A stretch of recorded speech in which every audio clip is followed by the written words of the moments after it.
So the first transfer window of the 2 transfer windows this summer is open. So I thought it was worth me jumping on and putting together a transfer update just to give you a quick idea of where Liverpool are up to in the window. Now, of course, I've got to get this recorded quickly and out quickly because things move so fast. And that is particularly true when we've got this little window at the start of things because of the Club World Cup. So hopefully by the time I get this out, all the updates will still be true, but I'll endeavour to make sure that that is the case anyway. So I think the best place to start, of course, is with Florian Wirtz. Now, I've seen a little bit of panic still around. I said in my last video, which was a little bit of an assessment of his qualities, that there's some fans maybe losing a little bit of composure around this deal, but I would say that there's no real need for it at the moment. It's the same situation really with Liverpool in that they've had a £109 million, that's €130 million deal rejected or offer rejected by Bayer Leverkusen, but it's my understanding that talks are still ongoing, and the fact is,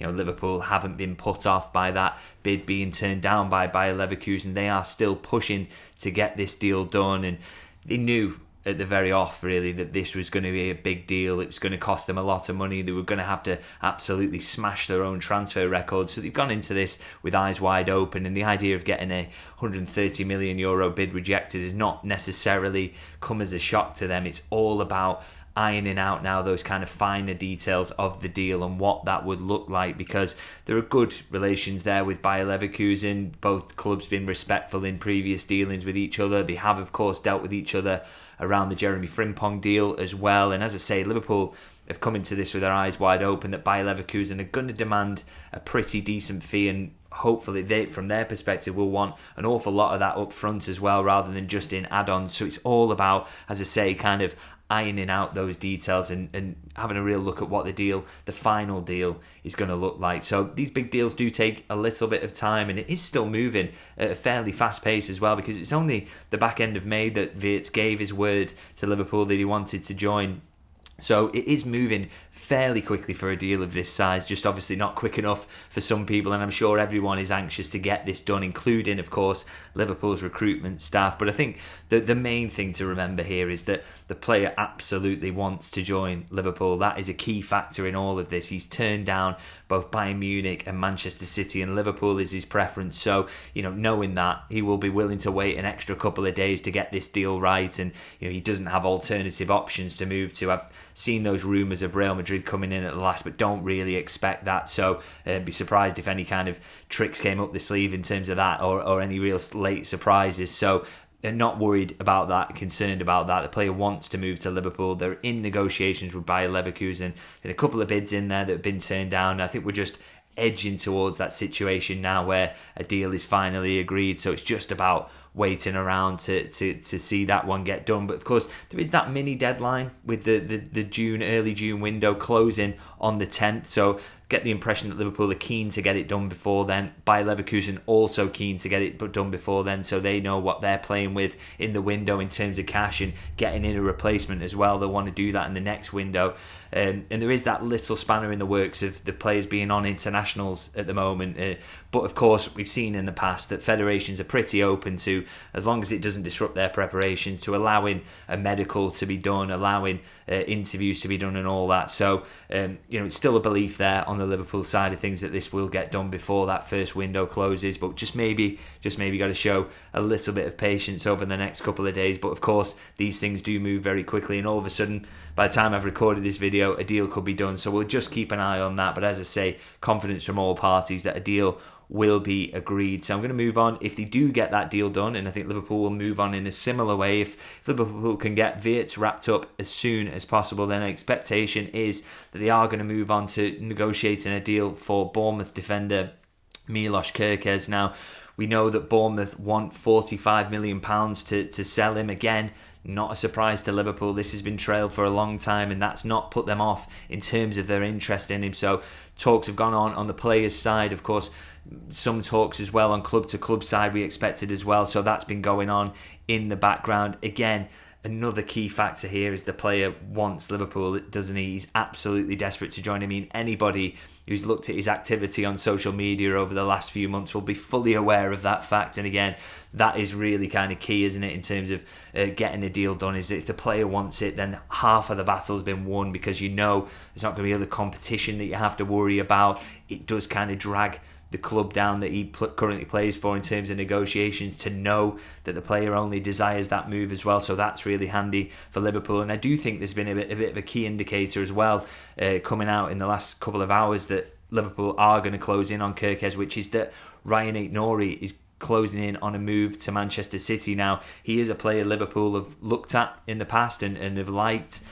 He's in a similar kind of price bracket as well, similar experience in the Premier League, and also a very, very good player. So the fact that Manchester City are going for him, having liked Kerkez themselves, I think gives you an indication that they are moving on to a kind of another target, that they are going down that route because they know Kerkez isn't going to be available to them, because he absolutely desperately wants Liverpool. So like I say, that one is not necessarily huge time pressure on Liverpool to get this one done in the early window, because they're not as advanced as they are with Wirtz.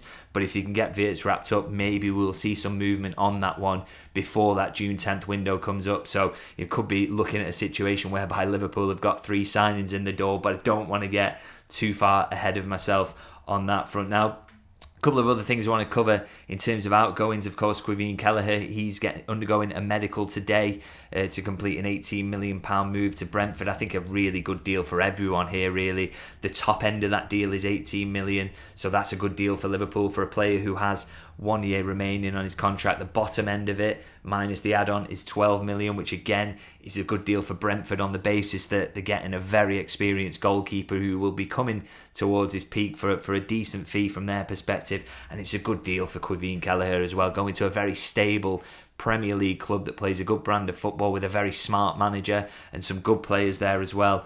I think that's a really good move for, like I say, all parties. So everyone will be pretty happy with what they've got from that one, and expect that to be confirmed, if not today, then maybe tomorrow. So that one's pretty close. I also want to talk about Ben Doak as well. There's been some news coming out around him today that Everton are in the mix. Of course, that news actually came out a couple of weeks ago around the pack reporters on Merseyside had got that line. So confirmation of that, I think, come on Sky Sports News today. But that is there is truth to that, of course, that Everton are in the mix for Ben Doak. I do understand that Bournemouth also may be in the mix for him as well, and there has been talk of Crystal Palace interest in him in the past. So interesting to know, or to see whether they reignite that and come back in for him. So it looks like there could be a bit of a Premier League bidding war for him, which will suit Liverpool.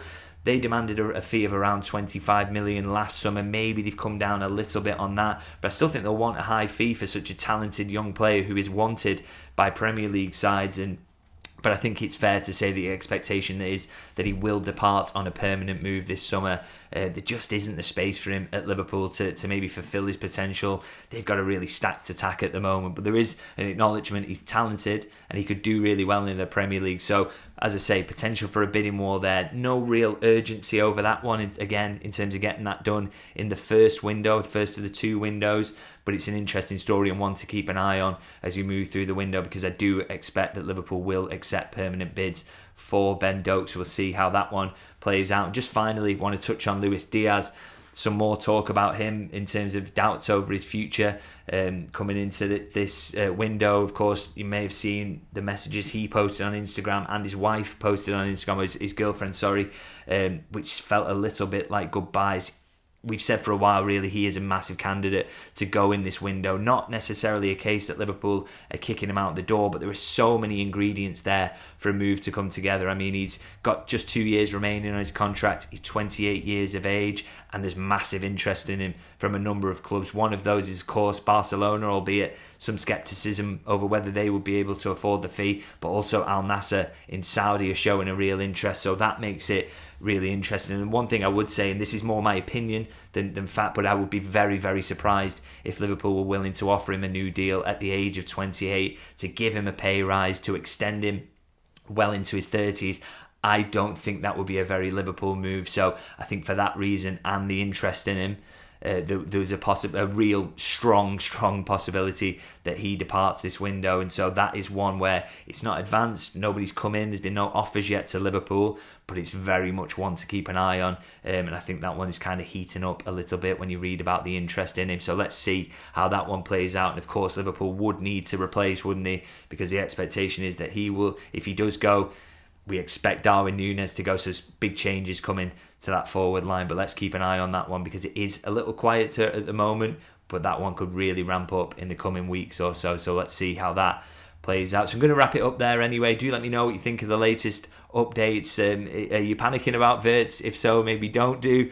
We've got real confidence on that one getting done, but we'll see how that plays out. What do you think about those potential outgoings? What do you think about Kelleher? Good move for him. And Ben Doak, would you like to have seen him stay and get maybe more of an opportunity? Do let me know your thoughts in the comments. And if you can like and subscribe, that's always hugely appreciated. So I'll see you guys very soon.